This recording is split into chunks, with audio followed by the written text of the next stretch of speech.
दोस्तों, क्या आप किसी नए बिज़नेस के बारे में सोच रहे हैं, नया बिज़नेस शुरू करने के बारे में? तो आप सही जगह पर हैं। आज मैं आपको एक ऐसे बिज़नेस के बारे में बताऊंगा, कुछ ऐसे 3-4 बिज़नेस के बारे में बताऊंगा जिनको आप कम से कम पैसे में शुरू कर सकते हैं और कहीं से भी शुरू कर सकते हैं। मतलब इसके लिए आपको बहुत बड़े जगह की ज़रूरत नहीं है, बहुत बड़े कारखाने की ज़रूरत नहीं है।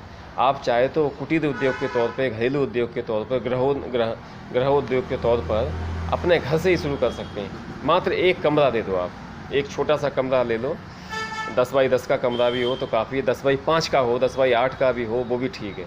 छोटे कमरे से छोटी जगह से कर सकते हैं, कहीं से भी शुरू किया जा सकता है ये बिज़नेस।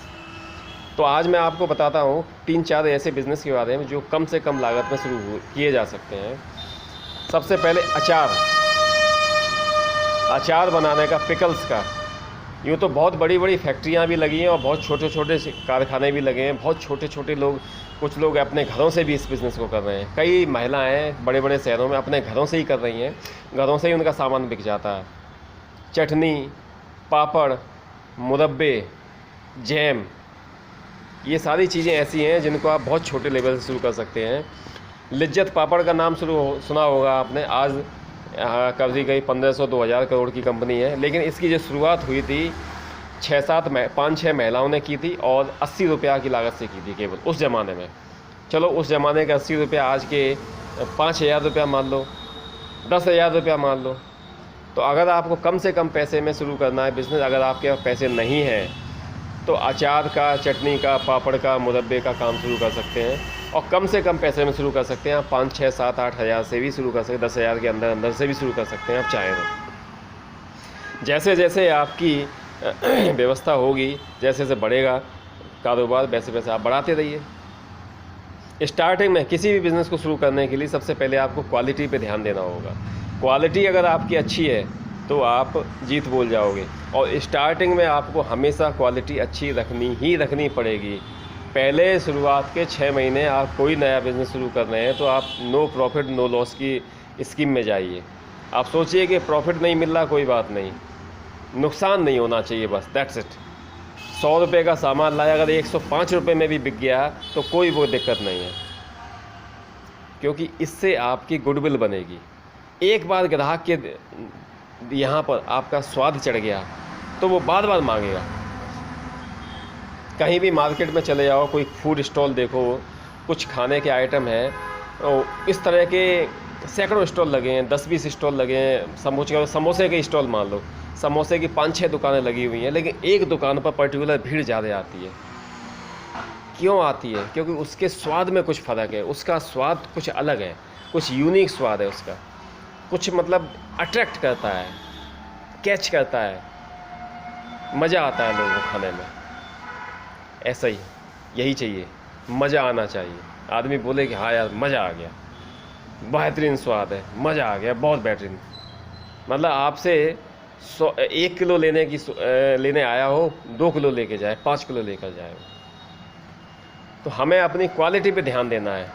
ये सबसे बड़ा मूल मंत्र है खाने पीने से संबंधित कोई भी काम शुरू करने के लिए। मेरा पिछला वीडियो, जो आपने बड़ा वीडियो था वो देखा होगा, उसमें मैंने आपको बताया कि हमारे पास सैकड़ों बिज़नेसों की प्रोजेक्ट रिपोर्ट हम लोग तैयार करते हैं और बहुत सारी है भी, और कुछ पुस्तकों के फॉर्म में अमेज़न पे भी उपलब्ध हैं। अमेज़न पे अभी फ़िलहाल लोड हो रहा है, चल रहा है, स्टार्ट हो चुका है। 2 पुस्तकें हमारी अमेज़न पे उपलब्ध है, वहाँ से आप परचेज करके पढ़ सकते हैं। एक तो क्लीनिंग बिज़नेस के ऊपर 50 बिज़नेस के बारे में जानकारी दी है एक ही किताब में, और एक है स्पेशल, एक किताब है, कंप्लीट गाइड है डिटर्जेंट पाउडर मेकिंग के बारे में। बाकी धीरे धीरे और पुस्तकें हमारी अपलोड होंगी तो आप वहाँ से भी ले सकते हैं, और इस वीडियो के डिस्क्रिप्शन में दिए हुए नंबर पर भी कॉन्टैक्ट कर सकते हैं। फूड बिज़नेस में FSSAI का बड़ा महत्व है, ये लाइसेंस लेना ही लेना पड़ता है। लेकिन कुटीर उद्योग में, जब तक आप कुटीर उद्योग के तौर पे शुरू कर रहे हैं तो शुरुआत में कुछ समय तक ना भी लेंगे तो आपको चल जाएगा। तो आप छोटे स्तर से काम शुरू करिए अगर आपको ज्ञान नहीं है, और इसके लिए हमने कंप्लीट प्रोजेक्ट रिपोर्ट बनाई है। अगर ये तीनों चारों बिज़नेस नहीं करना चाहते तो एक कोई शुरू करना चाहते हैं तो हम एक के बिज़नेस के ऊपर आपको प्रोजेक्ट रिपोर्ट बनाकर दे देंगे। उसमें सारी डिटेल्स होगी, बनाने का तरीका, कहाँ से लाइसेंस ले सकते हैं, कहाँ से क्या किया जा सकता है। इसके अलावा आप आगे भविष्य में क्या क्या आपको जब एक्सपेंड करेंगे बिज़नेस को तो क्या क्या समस्याएं आएंगी और उनके सुझाव क्या हैं, समाधान क्या हैं। इसके अलावा रॉ मटेरियल कहाँ से परचेज कर सकते हैं। जनरली अचार, चटनी, पापड़, मुरब्बा जो बताया है ना, इसके लिए आप अपनी इलाके की जिस भी शहर में रह रहे हैं वहाँ की सबसे बड़ी मंडी में जाओ, सब्जी मंडी में जाओ, अचार, चटनी, पापड़, मुरब्बे, दाल वाल खरीद। कुछ ऐसी मंडी हर शहर में होती है जहाँ थोक का सामान मिलता है, चीनी, चावल, तेल, दही, ये सब चीज़ें मिलती हैं। तो चीनी, चावल, तेल वेल लाने के लिए, अचार बनाने के लिए, चटनी बनाने, मुरब्बे बनाने के लिए ये सब चीज़ें चाहिए होंगी, पापड़ बनाने के लिए सब चीज़ें चाहिए होंगी। तो ये दोनों मंडियों में आपका सारा सामान मिल जाएगा, सारे मसाले, सारा फल वल सब कुछ मिल जाएगा। आप जाएँ वहाँ से परचेज करें और बनाएँ। इसीलिए मैंने कहा ये बहुत थोड़े से पैसे में शुरू हो जाता है। और अगर आपकी क्वालिटी अच्छी है, स्वाद अच्छा है, पैकिंग पे भी ध्यान दीजिए, पैकिंग अच्छी होनी चाहिए। शुरुआत में चलो नहीं भी है, सादा पैकिंग है, कुछ बढ़िया तरीके से डेकोरेटिव नहीं है, लेकिन सुंदर हो, अट्रैक्टिव हो, अच्छी लगे। मतलब अपने दिमाग का यूज करो। आजकल एक वो देखा है मैंने, एक शहद बेचते हैं, कोई कंपनी, बड़ी कंपनी है, कांच की शीशी में शहद देती है और उसमें एक लंबी डंडी सी डाल देती है, उसकी सहायता से शहद को निकालते हैं, खाते हैं लोग। और उसके अलावा उसने एक ढक्कन लगाया है, थोड़ा सा घूमने वाला।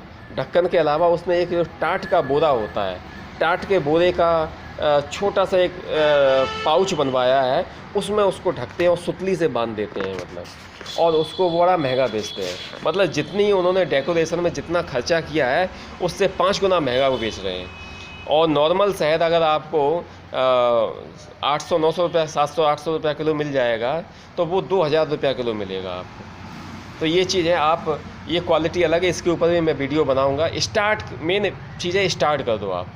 एक भीड़ बड़ी गाड़ी में अगर आप बैठना है तो आप क्या करते हैं, घुस जाओ पहले, धीमे धीमे हिल डुल कर जगह तो बनी जाएगी आपकी। तो मार्केट में जहाँ लाखों लोग हैं, लाखों मैन्युफैक्चरर्स हैं, आप भी एक एडजस्ट हो ही जाओगे, बशर्ते आपकी क्वालिटी अच्छी होनी चाहिए। ये सबसे बड़ा फंडा है फूड बिज़नेस में सफल होने का, क्वालिटी अच्छी होनी चाहिए आपकी। दैट्स इट, और कुछ भी नहीं है। बाकी सबको भूल जाओ, बाकी सेकेंडरी में रखो, फर्स्ट प्रायोरिटी पे रखो, आपकी क्वालिटी अच्छी होनी चाहिए। आदमी खाए तो उंगलियां चाटे, बोले यार मज़ा आ गया, 1 किलो और पैक कर दो। That's it. तो मुझे उम्मीद है आपको ये वीडियो पसंद आया होगा। आपको अगर जमता है, आप शुरू करना चाहते हैं तो इससे ज्ञान ले सकते हैं। किसी और बिज़नेस के बारे में बात करना चाहते हैं तो व्हाट्सअप नंबर दिया हुआ है, इस पे बात कर सकते हैं। प्रोजेक्ट रिपोर्ट परचेज करनी है किसी और बिज़नेस के बारे में तो उस पर वो आप परचेज कर सकते हैं यहाँ से। मुझे उम्मीद है ये वीडियो समझ में आया होगा, पसंद आया होगा। आगे और वीडियो बनाऊंगा। अब मैं नए लगातार बिज़नेस के ऊपर वीडियो बनाऊंगा, बिज़नेस और मोटिवेशन, इन्हीं 2 के ऊपर ये हमारा चैनल है और इसके वीडियो आपको लगातार मिलते रहेंगे। नमस्कार।